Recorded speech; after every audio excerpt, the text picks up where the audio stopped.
I was anticipating, I was excited about the adventure, but to see me cross the line but have people cheer me along, it wasn't a silent thing. It was very loud and very visible. It really melts my heart, and I'm so grateful. Got Pelumi Nubi with us, and who just completed the solo trip from London to Lagos for 6 to 8 whole days. Crazy.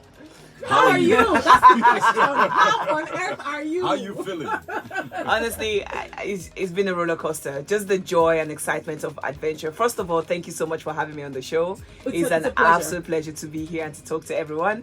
But yeah, it's been a fantastic home welcome. People have really embraced me, back to Lagos. But amazing, because people left their jobs and stuff to come and settle. So I really appreciated that.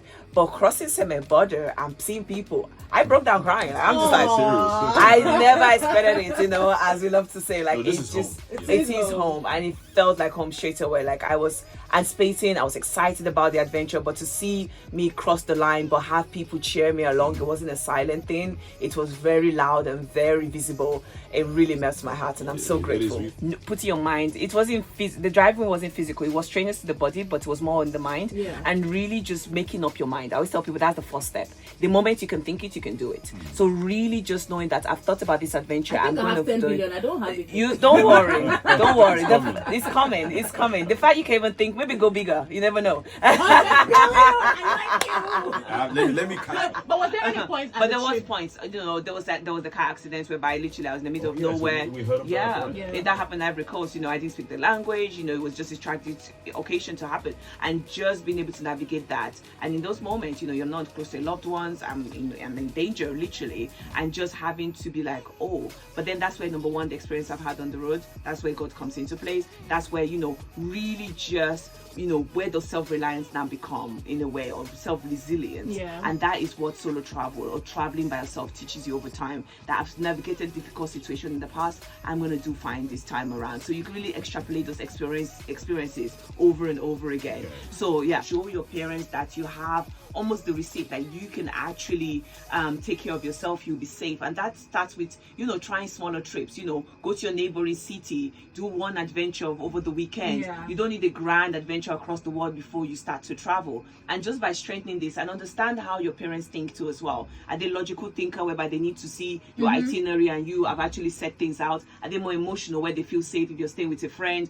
or if you've made some check-in with them? So really having and just reaffirming them that you'll be okay. I'm so proud. I remember the first time I follow you on TikTok. Do you? Yeah, so that was how I knew that thing was starting. Yes. So I remember praying for you, like, this is so on the comment section, like, because I couldn't believe it. Oh my God. A lot of people were like, this girl is crazy, which is my favorite, way for people to address me. If I don't hear you're crazy in 1 week, I'm like, I'm not doing enough.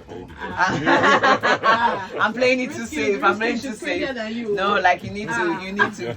That's what life is about. Do crazy stuff, because it's just. If you just live in a mediocre life, at the end of the day, you're having more, what did you live for? Exactly, like, I should have, I could have. That's what most people regret. It's more the things they didn't do than the things that they did do. So I'm just like, let me just do it. Last, come back home. I want to have fun. That's it too. We tattoo, we feel like we have done something big. I tell you. I think, do audacious things. That is crazy. And that starts with, trying smaller trips. Go to your neighboring city, do one adventure over the weekend. You don't need a grand adventure across the world before you start to travel. And just by strengthening this and understand how your parents think too as well. Are they logical thinker whereby they need to see your itinerary and you have actually set things out? Are they more emotional where they feel safe if you're staying with a friend, or if you've made some check-in with them? So really having and just reaffirming them that you'll be okay. Earning their trust. I always came with Dad, this is the plan, not just I'm thinking willy-willy. So you need to know how your parents are. You need to understand my mom is a little bit more emotional, so it's more like I'll check in, make sure these are the safety things I've put in place. I'll actually stay with a friend, just to give her a bit. So you just need to come with the right argument, not just I'm doing this and there's no plan. That's when they feel fear.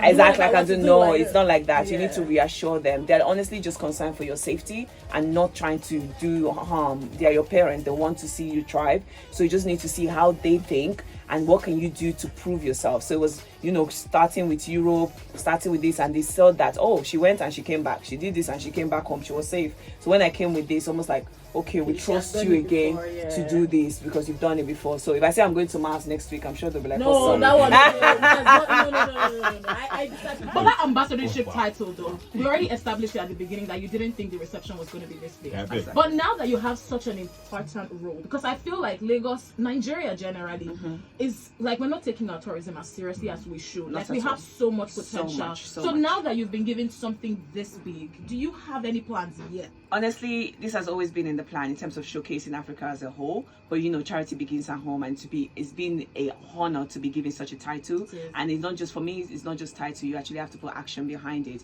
So just being able to showcase, like I've done in the past, if it's from like, you know, working with other content creator within the continent to just show more of the beauty of the place. If it's actually kind of like, you know, making sure that these sites and, you know, tourism spots are accessible, you know, grilling the narrative of, you know, safety within Nigeria as a place, and really pushing tourism forward. Like I am so excited. You know, I've been doing this for free, or in terms of like, you know, but now I have the backing of the governor, I have the backing of the president, you know, from Nigeria as a whole, and it's such a joy to be able to do something I have done in the past and will continue to do. So yeah, it's an absolute honor.